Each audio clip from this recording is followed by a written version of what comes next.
시드머니가 10억이다라고 하면은 최근 10년 동안 5년 동안에 국세청에 신고한 소득 자료가 이것밖에 안 되는데 어떻게 10억이라는 돈을 가지고 시작을 할 수 있었느냐. 나머지는 결국에는 부모님으로부터 증여를 받은 게 아니냐라고 해서 증여세 조사가 들어가는 거고요. 가상자산 투자를 하시는 분들은 그동안 세금을 내면서 투자를 해보신 적이 없기 때문에 이 세금에 대해서 무서운 줄 모르세요. 국세청 입장에서 이 사람이 지금 투자를 해서 얼마 벌었는지는 중요하지 않아요. 오히려 이 사람이 이 투자를 이만큼 벌었는데 이 돈을 가지고 나중에 어떤 걸 구입을 할까. 이 가상자산 투자를 하시는 분들은 지금 당장 투자 금액에 대한 좀 과세 관청의 집중도보다 나중에 이걸 내가 어떻게 운용할지에 대한 사후적인 부분에서 자금 출처 조사부터 연결이 돼서 결국에는 증여세 문제까지 연결이 될 수밖에 없다.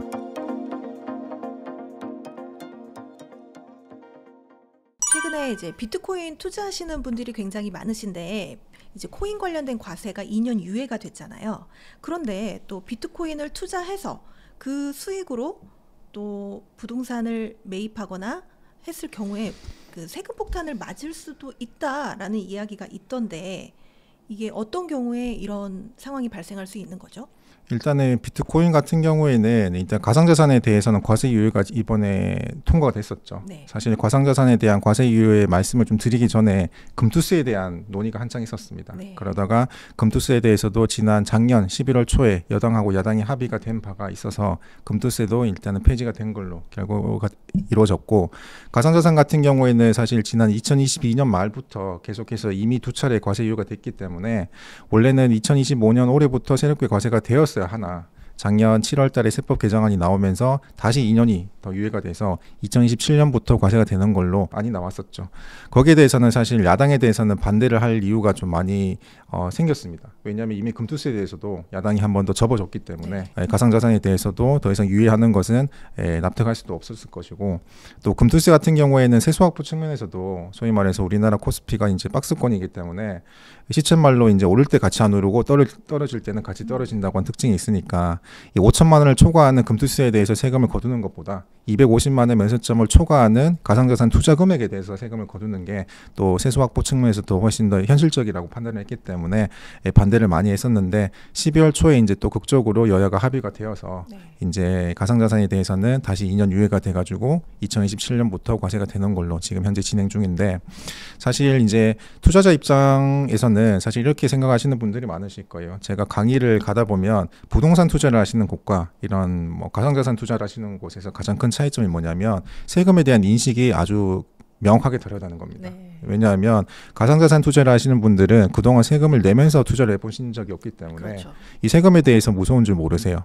그래서 2년 유예가 됐네? 그러면은 2년 뒤에 과세가 되니까 내가 2년 시간을 벌었구나. 그러면 남은 2년 기간 동안 투자 엄청 열심히 해서 내가 털고 나와야지라고 하는데, 말씀드리지만은 또 이제 사람 심리라고 하는 게 내가 원래 이만큼 벌 사람으로 생각을 했다가 좀 떨어지면은 이걸 이제 내가 용인을 못 하는 거죠. 그러니까 계속해서 이제 투자를 할 수밖에 없는 이런 환경이 좀 조정이 되는데, 사실 세금이라고 하는 것이 가상자산 투자 같은 경우에는 이렇게 정리를 하시면 좋을 것 같아요. 국세청 입장에서, 소위 말해서 과세관청 입장에서는 이 사람이 지금 투자를 해서 얼마 벌었는지는 중요하지 않아요. 오히려 이 사람이 이 투자를 이만큼 벌었는데 이 돈을 가지고 나중에 어떤 걸 이제 구입을 할까. 소위 말해서 가상자산 투자를 해서, 왜냐하면은 나중에 부동산 투자를 하시는 분이 꽤 많으시는 게 이게 특성상 내가 투자를 해서 어느 정도 목표를 달성을 했으면은 100% 가상자산을 들고 있는 게 쉽지가 않습니다. 왜냐하면 불안하거든요. 그래서 일부 안정자산인 부동산으로 뭐 포트폴리오를 좀 재조정을 한다든가 이런 차원에서 그동안 벌었던 투자 수익에 대해서 부동산을 구입을 한다든가 아니면 뭐 다른 미국 주식을 한다든가 뭐 예적금을 한다든가, 사실 예적금 하실 분들이 많지는 않겠지만 어떤 형태든 간에 다른 형태로 수면 위로 드러난 재산 형태로 바뀐다고 했을 때 사후적으로 과세관청이 나중에 그때 돼서 이 소위 말해서 초대장이라고 합니다. 전 진실의 방이라고 초대된다고 하는데 당초에 얼마 정도 투자를 했는지부터 새롭게 이제 과세 자료가 해명이 되는 경우가 많아서 이 가상자산 투자를 하시는 분들은 지금 당장 투자 금액에 대한 좀 과세관청의 그런 집중도보다 나중에 이걸 내가 어떻게 운용할지에 대한 사후적인 부분에서 자금 출처 조사부터 연결이 돼서 결국에는 증여세 문제까지 연결이 될 수밖에 없다. 예를 들어서 최근에도 제가 전화를 받은 것이 이분께서 가상자산 투자를 해서 꽤 돈을 많이 버셨던 것 같아요. 한 50억 정도 버셨던데 그분이 부동산을 이제 좀 살려고 한다. 아파트를 내가 좀 서울에 있는 아파트를 구입하려고 한다라고 했을 때 서울에 있는 아파트 구입하게 되면은 자금 조달 계획서를 일단 써야 되죠. 그래서 일단은 자금 조달 계획서부터 시작을 해서 내가 나중에 부동산에 대해서는 구입을 한다고 했을 때 그때부터 이제 과세관청에서 이제 당초 이 얼마 정도 벌었냐. 그럼 나 코인에서 나 50억 벌었다. 한 100억 벌었다라고 한다고 했을 때 오케이 좋아. 코인에서 100억 버는 건 좋은데 출발점은 얼마로 했어? 라고 한다면 출발점도 사실 중요한 게 내가 90억으로 시작해서 10억 수익 내고 100억 버는 사람하고 내가 10억으로 투자해가지고 90억 수익 내서 지금 100억인 사람하고 나중에 증여세 문제 들어갔을 때는 아주 천차만별로 달라집니다. 왜냐하면 내가 지금 10억으로 투자를 했다. 시드머니가 10억이다라고 하면은 너 나이가 얼만데 그리고 그동안에 최근 10년 동안 5년 동안에 국세청에 신고한 소득 자료가 이것밖에 안 됐는데 어떻게 10억이라는 돈을 가지고 시작을 할 수 있었느냐. 나머지는 결국에는 부모님으로부터 증여를 받은 게 아니냐라고 해서 증여세 조사가 들어가는 거고요. 그게 아니고 내가 본업이 있었다. 예를 들어서 내가 뭐 사업을 한다. 내가 병원을 운영한다라고 했을 때 그거 탄료소득 아니야? 그래서 병원에서 발생하는 매출 누락으로 보기 때문에 병원 자체에 대한 뭐 5년치, 10년치 법인세나 소득세, 세무조사로 또 추가적으로 소득세 조사가 파생이 될 수가 있습니다. 그렇기 때문에 이 자금 출처에 대한 부분이 결국에는 이 코인 투자를 하시는 분들은 결국 숙명처럼 좀 생각을 좀 하셔야 되는 이 세금에 대한 아주 민감한 부분이다라고 정리를 좀 하시면 좋겠습니다. 네, 사실상 거래해서 차익을 거두는 부분에 대한 세금만 유예가 됐을 뿐이지 나머지 증여나 상속에 관한 세금은 다 적용이 된다는 말씀이시네요. 맞습니다. 네. 많은 분들이 가장 관심 있어 하는 부분 중에 이제 가족 간의 증여 그리고 상속에 대한 문제인데 먼저 증여에 대한 걸 여쭤보면은 가족 간의 거래 이체 시 미리 잘 대비하면 세금을 좀 안 낼 수 있다. 이런 방법이 있다고 하는데 어떻게 하면 되나요? 사실 가족들 간에 이제 자금을 이체하는 것은 크게 두 가지로 나눌 수가 있는데요. 단순하게 이제 내가 계좌 이체를 하게 되면 거래 상대방에 대한 정보가 남다 보니까 대부분 이제 현금을 준다고 고민을 많이 하실 때 생각을 하시는 것이 내가 ATM기를 통하거나 아니면은 은행 창구를 통해 가지고 계좌 이체를 하는 게 아니고 현금으로 빼와서 나중에 자녀들이 뭐 지금 설 연휴가 앞두고 있는데 설 연휴 때 아니면 명절 때 내려오면은 그냥 현금으로 손에 쥐어준다거나 이런 걸로 많이 생각을 하시는데 단순하게 현금 거래를 한다고 하더라도 요즘은 이제 뭐 보이스피싱이나 금융사기나 범죄 이런 게 너무 많기 때문에 내 통장에서 내 돈을 빼지만은 은행에서 일정 금액이 넘어가게 되면 그게 보고가 되게 되어 있습니다. 그래서 이제 FIU라고 하는 금융정보분석원에다가 이 고액 현금 거래나 아니면은 고액 현금 거래는 아니지만 의심이 되는 그런 현금 거래가 있었다라고 한다면 일선은행 점포에서 자동으로 보고를 하게 되어 있어요. 이걸 보고를 안 하게 되면 6개월 정도 영업 정지를 먹습니다. 그렇기 때문에 고액 현금 거래라고 하는 거는 사실 이제 같은 사람이 하루 동안 내가 입출한 금액의 합계가 1,000만 원이 넘어가게 되면 그 거래를 고액 현금 거래로 보고 금융정보분석원에 보고를 하게 되어 있어요. 그렇지만 내가 1,000만 원보다 의도적으로 내가 미달하게 뭐 한 950만 원, 뭐 90만 원 이렇게 거의 준수한 1,000만 원과 비슷하지만 의심 거래, 거액 현금 거래로 내가 분류되지 않기 위해서 의도적으로 내가 현금 거래를 있다고 하더라도 그것이 이 통장을 가지고 있는 통장 주인이 과거에도 이런 현금 거래가 많았다라고 한다면은 의심될 만한 거래는 아니겠죠. 그렇지만 내가 순수하게 증여를 목적으로 특정 시점부터 일정 기간까지 내가 현금을 인출한 내역이 과거보다 많았다. 눈에 띄게 많은 거래가 있었다라고 한다면 그 거래 자체가 또 이제 의심 거래로 보고가 되기 때문에 이러한 금융정보분석원에 보고가 된 거래 자체가 나중에 이 증여를 하고 난 다음에 대부분 이제 밝혀지는 것이 증여 당시에는 밝혀지지 않는 경우가 많습니다만 증여하고 10년 이내에 이 증여자가 사망을 하게 되면 어차피 상속세 세무조사로서 과거 10년치를 역산해서 통장 내역을 다 확인을 하기 때문에 금융거래 내역 정보를 통해서 국세청도 자료를 이관받아서 세무조사에 확인을 또 하게 됩니다. 그래서 단순 현금 거래라고 하더라도 이런 의도적으로 현금 거래에 대해서는 나중에 결국에는 이 상속세 세무조사로 또 추정이 될 수 있다는 점 좀 유의를 하시면 좋을 것 같고 또 가족 간에 많이 또 질문을 하시는 것이 이 학자금과 생활비에 대한 부분. 이게 이제 법에서도 비과세라고 알고 있는데 막상 내가 돈을 주려고 하니까 이게 또 이제 고민이 들 수밖에 없죠. 왜냐하면 생활비나 학자금 같은 경우에는 각 가정마다 내가 지출하는 수준이 굉장히 또 다르기 때문에 어떤 집은 이만큼 주면은 생활비라고 생각이 들 것 같긴 한데 우리 집은 좀 많이 쓴다. 근데 이 돈을 과연 줘도 될 것인가 말씀을 드리는데 저는 주려고 하시는 이 금액에 대해서 절대적인 금액은 사실 크게 중요하지 않다고 말씀드립니다. 그게 뭐 300만 원이 됐건 한 달에 뭐 500만 원이 됐건 800만 원이 됐건 간에 중요한 거는 이 세 가지만 좀 주의를 하시면 된다고 말씀 항상 드려요. 첫 번째는 뭐냐면 내가 생활비나 학자금으로 준 금액이 받아가는 사람으로 하여금 과연 그 목적대로 다 쓴다고 하면은 저는 세금적인 문제는 자유롭다고 봅니다. 그래서 그 금액의 크기와 상관없이 내가 부모님으로부터 학자금이나 생활비를 받았는데 100% 쓰면은 당연히 비과세가 되기 때문에 사실 문제는 없으실 거고, 그리고 두 번째는 뭐냐면 생활비나 학자금을 내가 주는 사람이 있잖아요. 주는 사람이 과연 그걸 받아가는 사람으로 하여금 내가 부양 의무가 있는 사람한테 주는 것인가도 또 문제가 될 수도 있어요. 가장 대표적으로 제가 항상 예시를 드는 게 손자 손녀가 외국에서 유학 생활을 하고 있고 할아버지 할머니가 또 재산이 있으시다 보니까 국내에서 손자 손녀에 대한 매달 이 유학 자금 그리고 외국에서 사용할 생활비를 계속 지원해 주시는 거예요. 그런데 세법에서는 할아버지 할머니는 정상적으로 그 부모가 살아 있음에도 불구하고 생활비나 학자금을 주는 사람으로는 인정하고 있지는 않습니다. 네. 소위 말해서 부양 의무가 없다고 보는 거죠. 그래서 아주 예외적으로 뭐 부모님이 먼저 돌아가셔서 아니면 생활비가 학자금을 할아버지 할머니한테 받을 수밖에 없는 상황이다라고 한다거나, 아니면은 뭐 부모님이 살아 계시긴 하지만 그분이 아주 뭐 거래 자체가 이제 신용이 불량자셔가지고 생활을 정상적으로 유지할 수 없는 상황이다라고 한다면, 이런 예외적인 사유를 제외하고는 부모님이 정상적으로 살아 있으시고 또 사회활동을 하고 계시는 분이라면 부양 의무가 없는 사람한테 주는 금액은 사실상 그 금액의 크기와 상관없이 나중에 증여세로 과세가 된 또 그런 선례가 있습니다.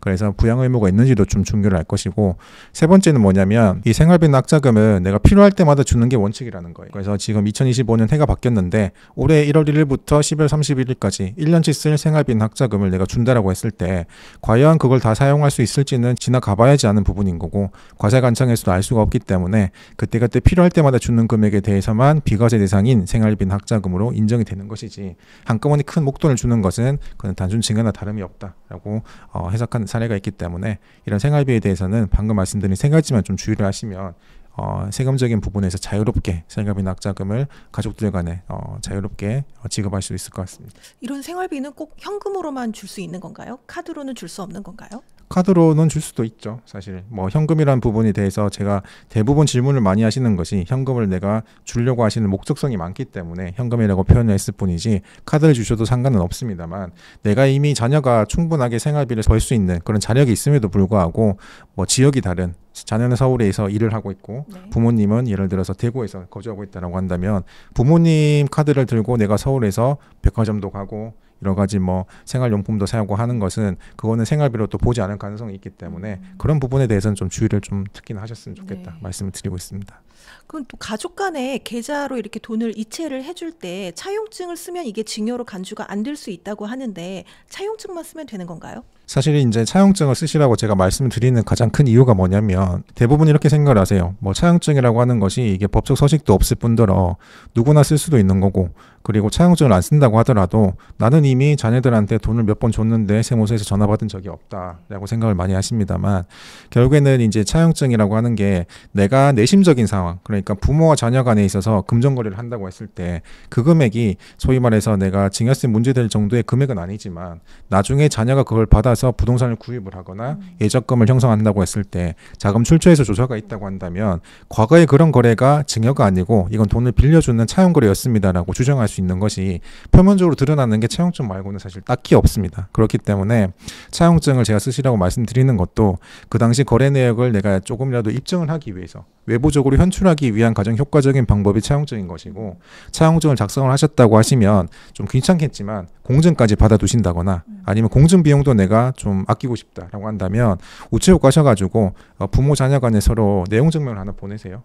몇 월 며칠자로 차용증을 썼으니까 이 내용대로 서로 상호 간에 내용 증명을 한다라고 하는 거는 큰 비용도 발생하지 않기 때문에 내용 증명 작성하시고 또 각자 차용증 쓴 날로부터 일주일 이내 최근에 각자 인감증명서 떼셔가지고 첨부하셔가지고 집에 보관만 하셔도 나중에 이런 자금 출처에 대한 소명이 있을 때 충분히 입증할 수 있는 서류가 된다. 그렇기 때문에 단순하게 현금 거래만 하지 마시고 차용증 작성을 하시고 그 내용에 맞게끔 정해진 날짜에 큰 금액은 아니지만 이자를 실질적으로 통장으로 이체를 받으셔라. 이자는 그럼 은행 이자 기준으로 하면 되나요?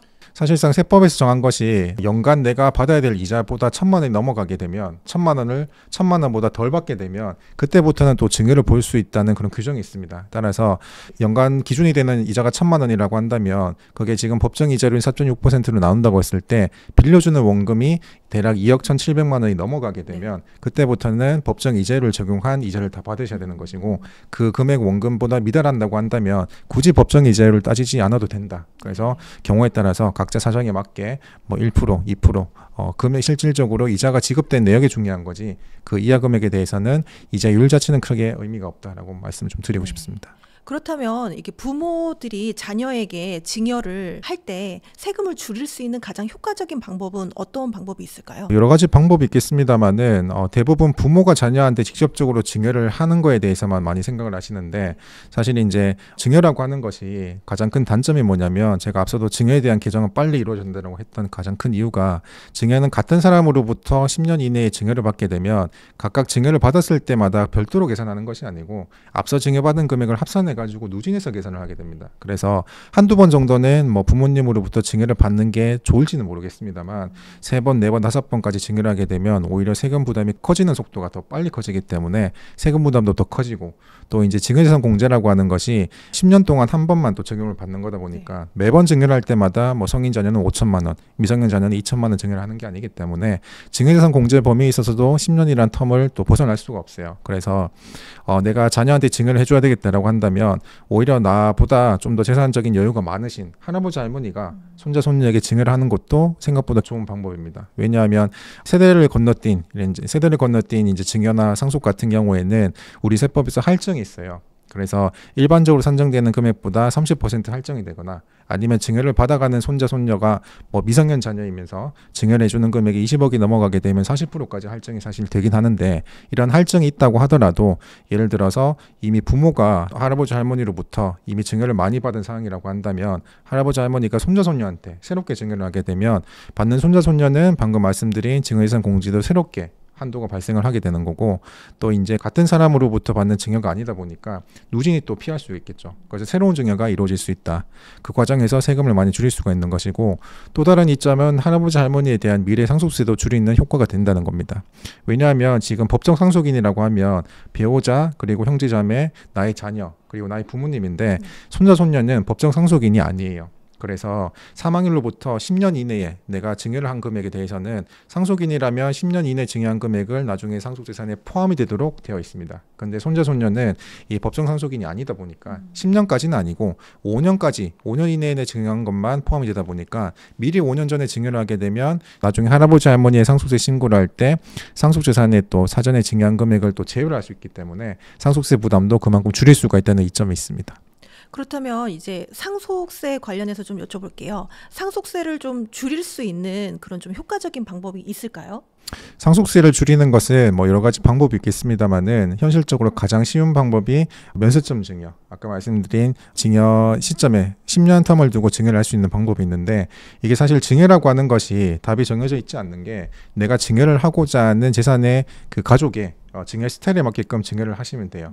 예를 들어서 크게 두 가지를 좀 비교를 해보면은 첫 번째는 내가 세금 한 푼도 내지 않고 증여를 하고 싶다라고 한다면 지금 현재 5천만 원까지 성인 자녀는 5천만 원까지 미성년 자녀는 2천만 원까지 증여재산 공제 범위가 있으니까 자녀가 태어났을 때부터 이 자녀가 나중에 본격적인 사회활동을 하는 30살이 될 때까지 총 4번간 증여를 할 수가 있겠죠.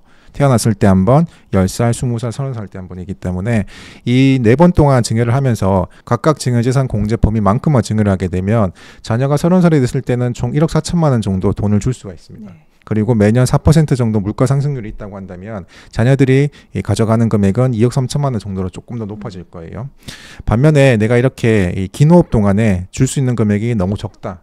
내가 원하지 않는다라고 한다면 내가 세금을 조금 내더라도 좀 더 많은 금액을 증여를 할 수가 있어요. 그래서 지금 현재 증여세 세율이 10%부터 50%까지 누진 세율이다 보니까 내가 가장 낮은 세율인 10% 구간에 대해서는 매 10년마다 한 번씩 증여를 할 때 내가 세금을 부담을 하더라도 좀 더 많은 금액을 줌으로써 자녀들이 이걸 가지고 내가 투자를 함으로써 더 큰 기대 수익을 가져갈 수 있다고 한다면 오히려 그런 방법을 선택하는 경우가 좋을 수가 있어요. 따라서 지금 증여재산 공제 범위를 초과하는 이 1억까지는 10%까지가 최저세율을 적용받을 수가 있으니까 매년 이제 증여세를 1,000만 원 정도 납부를 한다고 하더라도 이 자녀가 30살이 될 때까지는 내가 이미 납부한 증여세를 빼더라도 한 5억 정도는 자녀가 손에 쥘 수 있습니다. 네.